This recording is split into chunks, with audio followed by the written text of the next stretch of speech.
درود پاک پڑھیں۔ اللہم صلی علی سیدنا و مولانا محمد المصطفیٰ وعلی آلہ وصحبہ وبارک وسلم۔ صلاۃ و سلاما علیک یا رسول اللہ صلی اللہ تعالی علیہ وسلم۔ میت کو کفن دینا فرض کفایہ ہے۔ جس طرح میت کو غسل دینا فرض کفایہ ہے کہ جہاں تک خبر ملی کسی ایک نے بھی غسل دے دیا تو سب کے ذمے سے حکم ساقط ہو گیا، یعنی سب کوئی بری الذمہ ہو گئے۔ ایسے ہی کسی ایک نے بھی کفن کا انتظام اگر کر دیا تو الحمدللہ سب کے سب اس حکم سے بری ہو جائیں گے۔ کفن کے 3 درجے ہیں: ضرورت، کفایت اور سنت۔ یہ 3 درجے کفن کے ہوئے۔ کون کون سے؟ ضرورت، کفایت اور سنت۔ اب تینوں کو تفصیلی طور سے ہم جاننے کی کوشش کریں۔ سنت، مرد کے لیے کفن سنت 3 کپڑے ہیں۔ مرد کے لیے کفن سنت کتنے ہیں؟ 3 کپڑے ہیں: لفافہ، ازار اور قمیص۔ لفافہ، ازار اور قمیص۔ اور عورت کے لیے کفن سنت 5 کپڑے ہیں: لفافہ، ازار، قمیص، اوڑھنی اور سینہ بند۔ یہ 5 کپڑے عورتوں کے لیے ہیں۔ کفن کفایت مرد کے لیے 2 کپڑے ہیں: لفافہ اور ازار کفایت۔ اور عورت کے لیے کفن کفایت 3 کپڑے ہیں: لفافہ، ازار، اوڑھنی، یا لفافہ، قمیص اور اوڑھنی۔ یہ ہے کفن کفایت۔ اور کفن ضرورت جو میسر آ جائے، جس سے پورا بدن ڈھک جائے، یہ ضرورت اس سے پوری ہو جائے گی۔ اس سے ضرورت پوری ہو جائے گی۔ تو کفن ضرورت کیا ہے؟ جس سے میت کا بدن ڈھک جائے، میت کا بدن چھپ جائے۔ لفافہ یعنی چادر ایسی ہونی چاہیے کہ میت کے قد سے اتنی زیادہ ہو کہ دونوں طرف باندھ سکیں۔ لفافہ جو قد آدم ہے، جو میت کی باڈی ہے، میت کا جو جسم ہے، اس کی جو لینتھ لمبائی ہے، اس کی جسم کی لمبائی سے کچھ اور لمبا ہونا چاہیے تاکہ اسے باندھا جا سکے۔ اس کو بولتے ہیں لفافہ۔ دوسرا کپڑا ہوتا ہے ازار۔ اس کی لمبائی قد آدم کے برابر ہے۔ میت کی جو لمبائی ہے اتنی ہی لمبائی ہوگی، اور چوڑائی اتنی ہونی چاہیے کہ وہ لپیٹنے میں آ جائے وہ۔ ٹھیک۔ قمیص، اس کو کفنی بھی بولتے ہیں، جسے عام طور پہ ہم لوگ جو پنجابی استعمال کرتے ہیں، پہنتے ہیں، سلواتے ہیں، تو اس کی لمبائی کیا گھٹنا سے نیچے تک عام طور پہ ہوا کرتا ہے۔ تو اس دنیا میں جتنا لمبا ہم کرتا پہنتے ہیں، کفن میں بھی اتنا ہی ہوگا۔ اسی کو کفنی بولتے ہیں، اسی کو قمیص بولتے ہیں۔ کریں کہ قمیص جس کو کفنی کہتے ہیں، گردن سے گھٹنا کے نیچے تک کی ہو اور کفنی آگے پیچھے دونوں برابر ہوں۔ اور جاہلیوں میں جو رواج ہے کہ پیچھے کم رکھتے ہیں، یہ غلطی ہے۔ مرد اور عورت کے کفنی میں فرق کہ عورت کی کفنی سینہ کی طرف پھٹا ہوگا، ہے نا، اور مرد کا قمیص یا کفنی موڈھا اور بازو کی طرف پھٹا ہوگا۔ دونوں کی کفنی میں صرف فرق یہی ہے۔ باقی کپڑا سلا ہوا تو ہوتا نہیں ہے، بس ایسے ہی اوڑھا دیا جاتا ہے۔ تو یہ یاد رکھیں گے کہ کفن کے 3 درجے ہیں: سنت، کفایت اور ضرورت۔ کفن سنت مرد کے لیے کتنے کپڑے ہیں؟ 3 کپڑے ہیں۔ اس کا مطلب 3 سے زیادہ دینا سنت کے خلاف ہے۔ یہاں جب کفن لینے کے لیے جائیے گا اور وہ لوگ جو کفن بنا کر کے دیتے ہیں تو کئی کپڑے زیادہ دیتے ہیں، لنگی ایکسٹرا دیتے ہیں، ہے نا، کہ ایک لنگی پہنا کر کے غسل دلانا ہے، پھر ایک لنگی پہنا کر کفنانا ہے۔ اس کا مطلب یہ زیادتی ہے، یہ اس کا خیال رکھیں گے۔ جب سنت 3 کپڑے ہیں تو سنت سے بڑھ کر اب ہمارے لیے کچھ تو ہے نہیں جی، تو 3 ہی کپڑے رکھیں اور میت مرد کو 3 ہی کپڑے میں کفنائیں: لفافہ، ازار اور قمیص۔ وہ بھی لمبائی کا خیال رکھیں۔ لفافہ کی لمبائی کیا بتایا؟ قد آدم سے تھوڑا سا بڑھا ہوا، اتنا بڑھا ہوا کہ اسے باندھا جا سکے، ہے نا۔ اس کا مطلب بلا وجہ کپڑا لمبا چوڑا نہیں دینا چاہیے، ہے نا، وہ فضول خرچی ہے۔ وہی پیسہ بچے گا تو وہی پیسہ اسی مرحوم و مرحومہ کے نام پہ اگر صدقہ کر دیں گے تو الحمدللہ وہ ان کے لیے نفع بخش ہوگا، ان کے لیے فائدہ مند ہوگا۔ عورت کے لیے 5 کپڑے کفن سنت ہیں: لفافہ، ازار، قمیص، اوڑھنی اور سینہ بند۔ جی، اس کا مطلب 5 کپڑوں کے سوا کپڑے دینا، 6 کپڑے دینا، 7 کپڑے دینا، اس کا مطلب سنت کے خلاف ہے۔ گھر میں یا کہیں بھی اس طرح کا معاملہ آئے تو اس پر ذرا دھیان دیجیے گا، ٹھیک۔ بتانے کے باوجود مرد تو مرد، عورتیں کبھی کبھی اس قدر ضد پہ اڑ جاتی ہیں، ہے نا، کہ بتانے کے باوجود جانکار ان کے سامنے فیل ہو جاتے ہیں، حالانکہ ایسا نہیں ہونا چاہیے۔ ہمارے بزرگوں نے جو طریقہ دیا ہے نا، اس سے بہتر طریقہ نہیں ہو سکتا ہے نا۔ ہمیں اپنے بزرگوں کو فالو کرنا ہے، ہمیں اپنے بزرگوں کی پیروی کرنی ہے، ہمیں اپنے بزرگوں کو ماننا ہے۔ تو ہمارے بزرگوں نے فرمایا مرد کے لیے کفن سنت 3 ہے، عورت کے لیے کفن سنت 5 ہے، کفن کفایت 2 ہیں مرد کے لیے اور عورت کے لیے کفن کفایت 3 ہے۔ کفن ضرورت جو میسر آ جائے، یعنی جس سے بدن ڈھک جائے۔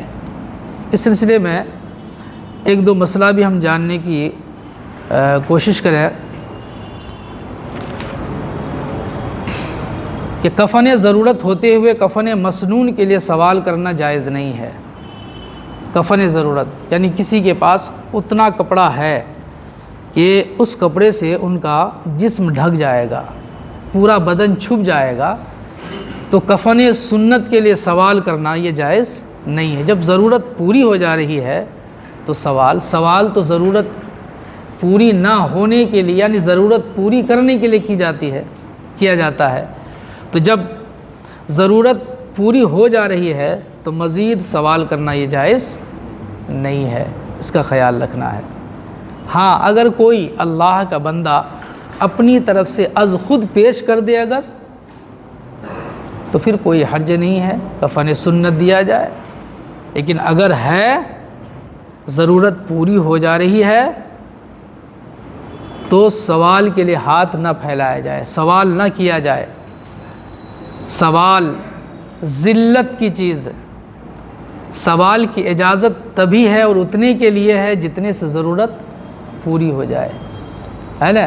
اگر ضرورت بھر ہے تو پھر اللہ پر بھروسہ رکھیے، پھر الحمدللہ اللہ دے گا انشاءاللہ۔ جیسے اس کے علاوہ اور دوسری ضرورتیں آپ دیکھ لیجئے، ہے نا، گھر میں پیسہ رکھتے ہوئے مانگنے کے لیے نکل جاتے ہیں سب، اور ہمارے مسلم معاشرے میں تو بھیک منگا بنایا جاتا ہے، کارخانہ ہے۔ قوم مسلم جو ہے سائل بنانے کا کارخانہ ہے، بھیک منگا بنانے کا کارخانہ، جو بھی آیا سب کو دیتا چلا گیا جی۔ جبکہ اس دور میں آپ کو ماننا ہوگا کہ ہم میں سے یہ جو یہاں بیٹھے ہیں نا زیادہ تر ایسے ہیں کہ جو سائل جو ڈیلی مانگتے ہیں نا ہم سے آپ سے وہ بہت بہتر ہیں. وہ ان کا مانگنا ضرورت کے لیے نہیں ہے, انہوں نے پیشہ بنا رکھا ہے, ان کی کھیتی ہے, وہ بزنس ہے, ان کی تجارت اس نے بنا رکھا ہے. ایسے لوگوں کو دینے کا مطلب یہ ہوا بھیک مانگنے پر تعاون کرنا, بڑھاوا دینا. ایسے ہی بڑھاتے بڑھاتے نتیجہ یہ ہے کہ اچھا ہٹا گٹا آدمی, صحت مند آدمی, اچھی صحت کا مالک ہے تو کہ جوان, بالکل کڑیل جوان, وہ بھی مانگنے کے لیے نکل جاتا ہے. وہ کیونکہ جانتا ہے کہ قوم دے رہی ہے اور اس سے بڑھیا بزنس ہے کیا, اس سے بڑھیا بزنس بنا پونجی کے کچھ کام کرنا نہیں اور اچھا آ جاتا ہے. اور لوگ یہ سوچتے ہیں کہ یہ صدقہ ہے. میرے بھائی خرچ کرنا ہے لیکن دیکھ کے نہ خرچ کرنا ہے. جہاں گڈھا ہو وہاں نہ مٹی ڈالیے گا, نہ ہر جگہ مٹی ڈالتے جائیے گا. مٹی کہاں ڈالی جاتی ہے؟ جہاں گڈھا ہو, ہے نا. اس کمی کو پر کرنے کے لیے مٹی ڈالی جاتی ہے بلا تشبیہ تمثیل. یقیناً صدقہ کرنا ہے, اللہ کی راہ میں خرچ کرنا ہے, لیکن دیکھ کر کے. اگر ضرورت مند ہے تو واقعی ان کی ضرورتوں کو پوری کی جائے, دیکھ کر کے تب خرچ کیا جائے. ایسے ہی پرانے کپڑے میں بھی کفن دیا جا سکتا اگر تو نیا کپڑا, اور کفن کے لیے بڑھیا کپڑا کا انتظام کیا جائے. کیسا کپڑا کہ ایک مرد عید بقرعید اور جمعہ میں حاضری کے لیے جس طرح کپڑے استعمال کرتا ہے اہتمام کے ساتھ, ہے نا, حیثیت کے مطابق. بڑھیا کیا ہے؟ عید پڑھنا ہے, بقرعید کی نماز پڑھنی ہے, جمعہ میں حاضری پیش کرنا ہے, تو بہتر سے بہتر کپڑا پہن کر کے حاضر ہوتا ہے.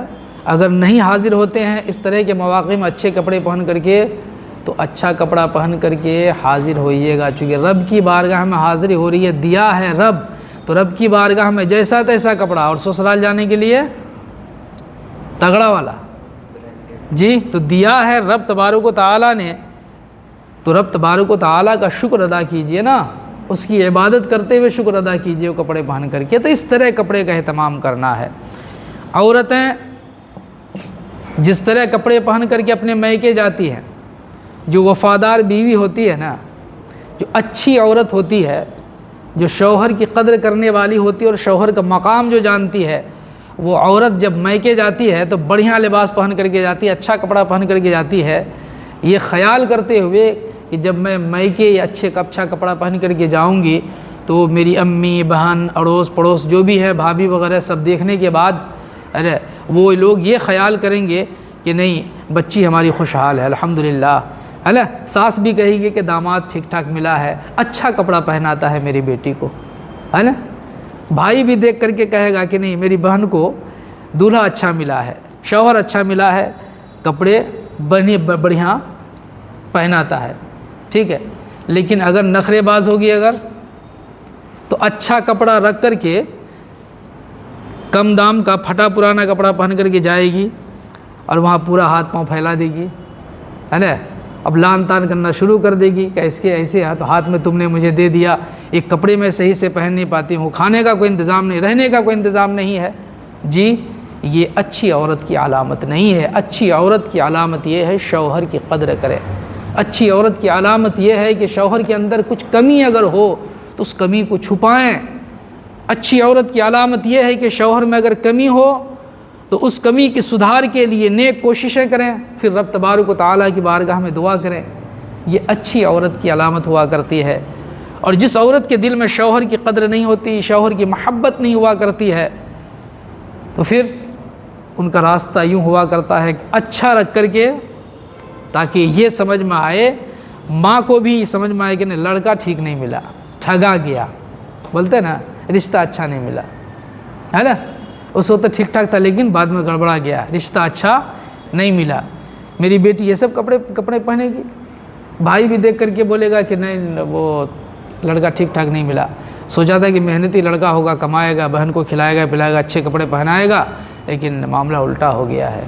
جی, تو اچھی عورت کی علامت وہ ہے جو بتایا, جی ہمیں اور آپ کو بھی چاہیے کہ اپنی بیوی کی قدر کریں، ہے نا. عورتوں کا بڑا اونچا مقام ہے، واقعی عورت قدر کی جانے والی چیز ہے، بہت قیمتی دولت ہے، اس کا ہمیں بھی خیال رکھنا چاہیے. تو کفن اس طرح میرے آقا کریم صلی اللہ تعالی علیہ وسلم ارشاد فرماتے ہیں کہ مردوں کو اچھا کفن دو کہ وہ آپس میں ملاقات کرتے ہیں اور اچھے کفن سے تفاخر کرتے ہیں، یعنی خوش ہوتے ہیں. سبحان اللہ. میرے آقا نے فرمایا مردوں کو اچھا کفن دو، کیونکہ اس دنیا سے مومن جب جاتے نا، الحمدللہ مومن کی ملاقات مومن سے ہوا کرتی ہے. سبحان اللہ. جب آقا کریم صلی اللہ علیہ وسلم نے فرمایا ہے کہ آپس میں ملاقات ہوا کرتی ہے، تو آقا نے جو فرمایا وہی حق ہے. یہ ہے نگاہ نبوت کا کمال کہ مصطفیٰ جیسے زمین کے اوپر دیکھتے ویسے ہی مصطفیٰ زمین کے اندر بھی دیکھا کرتے ہیں. جی اب اس آنکھ کے بارے میں دو ٹانگ کا انسان اگر کچھ اول فول بولے اگر، تو سچائی یہی ہے کہ وہ انسان صرف دکھنے میں انسان ہے، حقیقت میں وہ انسان نہیں ہے. آقا دیکھتے ہیں تب نا فخر کرتے ہیں. جیسے ہم اور آپ ابھی تو عید کا موقع ہے نا، تو دوستی یاری میں کیا ہے، چلو یہ کپڑے خریدنے کے لیے، ہے نا. تو جتنے 2 4 5 دوست ہیں نا، سب جائیں گے ایک دکان میں، ایک ہی کلر کا ایک ہی کوالٹی کے کپڑے لیں گے، اچھا کپڑا لیں گے، ہے نا. اور جب کپڑا سل لیں گے تو پھر کیا ہے کہ آپس میں بڑا جم رہا ہے کپڑا، یار اچھا لگتا ہے کپڑا. پھر دوسرا آ کے دیکھے گا، ارے کپڑا بہت شاندار ہے حاجی صاحب، کہاں سے لیے، کتنے روپے میٹر لیے، ماشاءاللہ بہت اچھا کپڑا ہے بھائی، بہت اچھا کپڑا ہے. جی یہ سب فخر کا انداز ہے نا، تفاخر، یعنی آپس میں بڑائی کرتے ہیں، کسی کی خوبی بیان کرتے ہیں. جی ایسے ہی اس دنیا سے جب مومن جاتا ہے نا، تو میرے آقا نے فرمایا اچھا کفن دو، تاکہ وہاں جانے کے بعد ان کا سر جھکے نا، سب کوئی کفن دیکھ کر کے کہیں کہ ماشاءاللہ آپ کے گھر والوں نے کیا کپڑے کا انتظام کیا ہے، ماشاءاللہ ماشاءاللہ. جی اچھا کفن دینا چاہیے. اور پھر آقا کریم صلی اللہ تعالی علیہ وسلم کا فرمان ہے، رسول کونین علیہ السلام نے ارشاد فرمایا اپنے مردے سفید کپڑوں میں کفناؤ. سفید کپڑے، یہ کلر جو ہے سفید رنگوں کا بادشاہ ہے. اس کا مطلب یہ ہے کہ کلرڈ کپڑے، کلرفل رنگین کپڑوں میں بھی کفن دیا جا سکتا ہے، پر بہتر ہے کہ سفید اور بڑھیا کپڑا کا انتظام کیا جائے. اب ریشم وغیرہ، جیسے ریشم مرد کے لیے اس حیات میں زندگی میں استعمال کرنا درست نہیں ہے، تو مرد کو ریشم کے کپڑے کا کفن بھی دینا جائز نہیں ہے. یعنی حیات میں زندگی میں جن کپڑوں کا استعمال کرنا مرد کے لیے جائز ہے اس کا کفن بھی درست ہے، جن کپڑوں کا استعمال ناجائز ہے اس کا کفن بھی دینا ناجائز ہے. ہاں عورتوں کو دیا جا سکتا ہے، چونکہ عورتوں کے لیے ریشم کا استعمال کرنا جائز ہے. الحمدللہ. تو پرانے کپڑے میں بھی، اور یہ حضرت ابو صدیق رضی اللہ تعالیٰ عنہ کے تعلق سے بتایا تھا نا کہ حضرت صدیق اکبر رضی اللہ تعالیٰ عنہ کا جب انتقال ہوا، وصال شریف ہوا حضرت صدیق اکبر رضی اللہ تعالیٰ عنہ کا، تو آپ کو پرانے کپڑے میں کفنایا گیا. پرانے کپڑے میں، جن کا مقام انبیاء و رسول کے بعد سب سے اونچا مخلوقات الہی میں، افضل الخلق بعد الانبیاء والرسل، انبیاء کرام اور رسولان اعظام کے بعد مخلوقات الہی میں سب سے اونچا مقام حضرت صدیق اکبر رضی اللہ تعالیٰ عنہ کا ہے. اتنا اونچا مقام، اور کپڑا پرانا، چونکہ ضرورت اس سے پوری ہو گئی تھی. جب ضرورت پوری ہو گئی تو پھر سوال کی اجازت نہیں ہے. تو اس کا خیال رکھیں گے انشاءاللہ العزیز. کفن کے تعلق سے یہی چند باتیں پیش کی گئی ہیں. پھر انشاءاللہ مزید گفتگو کے لیے، مزید جانکاری کے لیے آپ کسی دن ذہن میں کچھ سوالات بسا کر کے لائیں گے، سجا کر کے لائیں گے، پوچھنے کی کوشش کیجیے انشاءاللہ العزیز. اگر صحیح جواب میرے پاس ہو تو اسی وقت جواب دوں گا، نہ ہونے کی صورت میں انشاءاللہ العزیز آپ کے سوالات نوٹ کر لیے جائیں گے، پھر اپنے سے بڑوں کے حوالے جوابات حاصل کر آپ تک پیش کرنے کی نیک کوشش کروں گا انشاءاللہ العزیز۔